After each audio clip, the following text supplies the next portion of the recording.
Hey y'all, Dale here today, and I want to talk with you about this Rainbow Country Hercules that I have.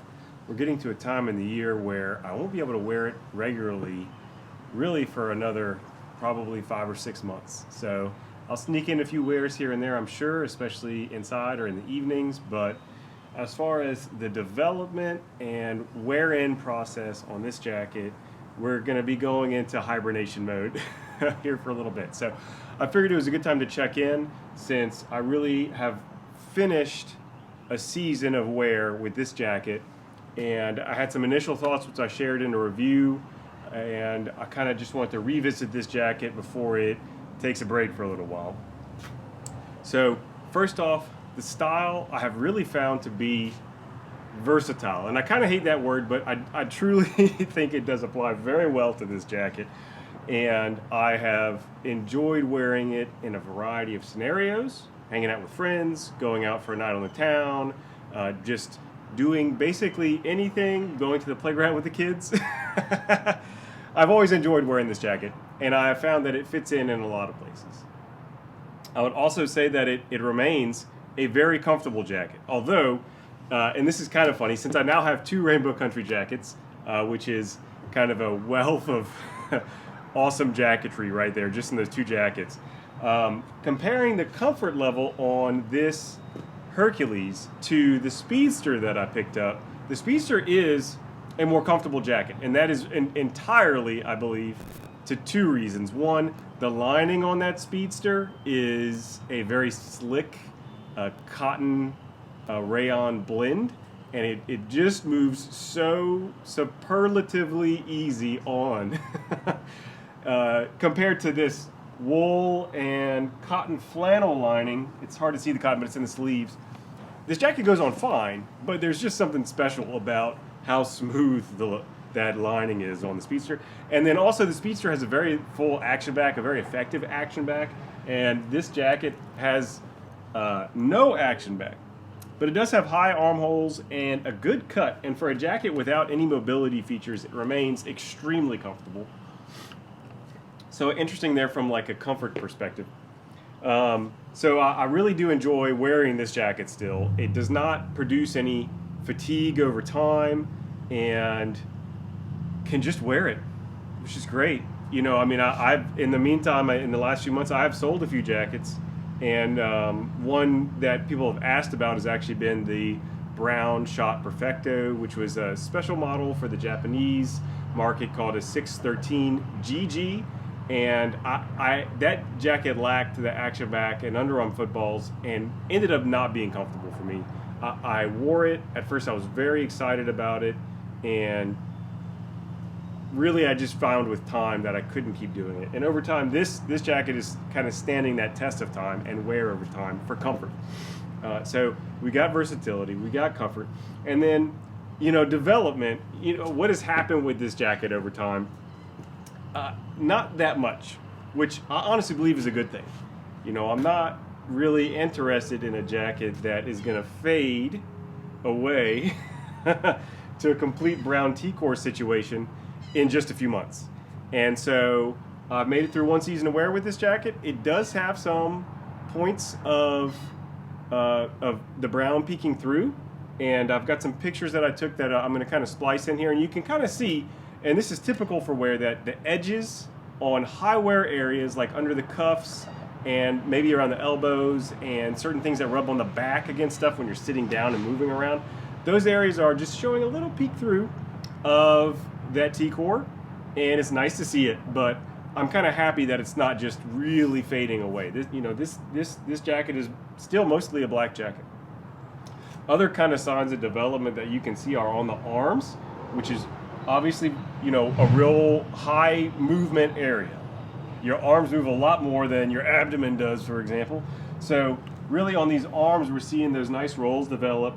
It's the quality of the leather that it will make these kind of beautiful rolls, and as they set in, there will be high and low wear areas there that might have different kind of wear in and fade potentials. But really, this jacket has only just begun its journey when it comes to development over time. And just to put it on and kind of get a demonstration of the feel and the movement of it again, and you know, one, just check out this lining. This is why I'm not going to be wearing this jacket much. It's because it's got this melt-and wool lining and a serious cotton flannel situation here in the arms. This is a jacket for cool evenings and days, and we're moving into the summer, so it's sadly time to say goodbye for a little while, for the most part. So this is the jacket on again. You know, I've worn it quite a bit.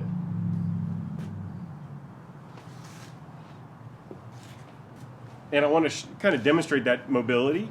I can move in this jacket real easy. It's open. I can actually come up like this. And this was something kind of funny with that that shop jacket, which I demonstrated in a whole video. Which, okay, this jacket,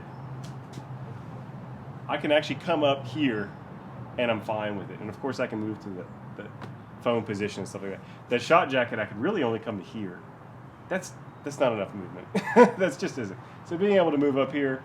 Okay, that's real world, and it did take me some time to figure that out. Now, kind of interestingly with this jacket, I have, considering feedback and what people have told me about it or had questions about it or I've received snarky jerk comments on, especially YouTube, but you know, just generally, the biggest thing that people have said about this jacket that it seems to be polarizing is the length of it. Now, I find that I think this jacket's length is really great. Okay, it is here. It hides the belt in the back, but the length, it doesn't bunch up. Okay, so the back does not bunch up, but it still covers the belt. To me, that's a certain sweet spot. That's not an easy spot to hit, to be honest. And I feel like I sort of lucked out there, but it is also the nature of the cut and the width of the hem that it lands in a good spot without looking too boxy. So there's some magic going on there with the length in the back. Now, some people feel like this jacket is too long and should be higher up. And it is over 24 inches. It's just under 25 inches, as a matter of fact. I measured it at 24.75 from the back of the collar, like the base of the collar, to the hem. And some people feel like that's a long jacket. I don't think I can agree with that. And then I've also had a lot of people tell me they think it's too short. So this is camp where people think it's either too long or too short. And I really think it's just right. Truly, I've really hit a Goldilocks situation here with this jacket when it comes to length. Same goes for the arms. Now, I typically take a shorter length arm, it seems like, from whenever I'm looking at measurements on things. And the arm, I could say, would be, some people might say this arm is a little short because when I reach out, it doesn't cover all the way to the base here of my thumb, or even further up potentially. Now, this jacket's not made for motorcycle riding, and it is a fashion jacket. And I know the functionality of biker jackets leads to longer sleeves and certain other things, but I think that for this style of jacket, this length of sleeve is perfectly fine. And I would also say, and maybe this is true about me just generally, when it comes to lengths, both for sleeves and overall body, I'm kind of more accepting of a variety of things within a range. Like there's a window of goodness there, right? And I think that some people, especially in the enthusiast scene, might have really specific measurements they're looking for. Or in the general scene, they might come to seeing this jacket from wearing certain style of jackets. And, you know, for example, right now, oversized tends to be in. And bigger jackets and longer jackets. Or people might be wearing a jacket to give themselves more of a presence. In the same way that someone might wear a trench coat or something like that. And it might seem too small because of that. But I really think that, to me, with this time that I've had to wear it, this is just a very good American, trim-fitting, but comfortable wearing size 40. And I will stand by that. So it's kind of an interesting thought about how polarizing lengths can be, and size in general. Now, do I wear this jacket zipped up much? I really don't. Only when it was pretty chilly on some times where I was wearing it did I do that. So this is the way I would typically be wearing it. And I'd be curious, you know, looking forward, you know, from a comfort standpoint, next year if it's chillier and I'm wearing this jacket more, you know, and I'm zipping it up more, how will that fare? I don't know. That's an open question. I'm also curious, for the next wear season, how much it will develop then. And, for the small amount of wears that I'll be able to get in of any kind of length between now and then over the summer, in perhaps a cool night here and there, or during the day in the air conditioning, what kind of development we'll see. There's a lot out there that I'm curious about with what will come for this jacket. But I'll really stand by my original review on the idea that this jacket is just awesome. It's so good. And I'm curious because it's interesting to me also, aside from the polarizing bit about the links, really the most common question I've had about the Rainbow Country jackets that I've posted is where to get them. And people have told me that they've ended up buying them after I've sent them some suggestions and stuff like that. So of all the jackets that I've posted or done videos about, this Hercules and the Speedster that I have really garnered the most questions about where to buy them. People I know, people know, for example, to buy a Shot jacket at the Shot website. But Rainbow Country flies a little bit more under the radar. So I've been happy to point people in the right direction because I think that the Rainbow Country jackets are really great. I'm not an affiliate or anything like that, but I love helping to match people to like a jacket that they can be excited about in the same way that I've been excited about these Rainbow Country jackets. So if you have been interested, typically the where to get these jackets, currently you kind of have to buy either, there's Recall Clothing, and they have an online store, and it's in Switzerland, I believe, and they have a certain stock. And then there's a bunch of different Japanese retailers like McFly and Barnstormer, and a variety of others where you can buy from their web stores, although sometimes you actually have to message with the store. You have to email them, and they have to produce an invoice for you because they're not really set up for overseas sales by their generic setup. But it is possible. And then, other than that, you buy used from somewhere, that's a possibility. So that's kind of been the questions and feedback that I've gotten about this jacket have been about the length. I've been curious about the wear-in.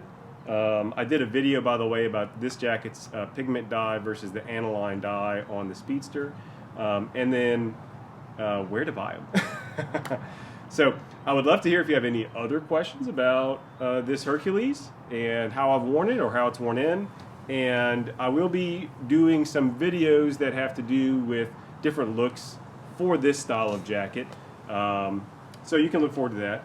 And I appreciate you joining me today, and I hope you have an awesome one.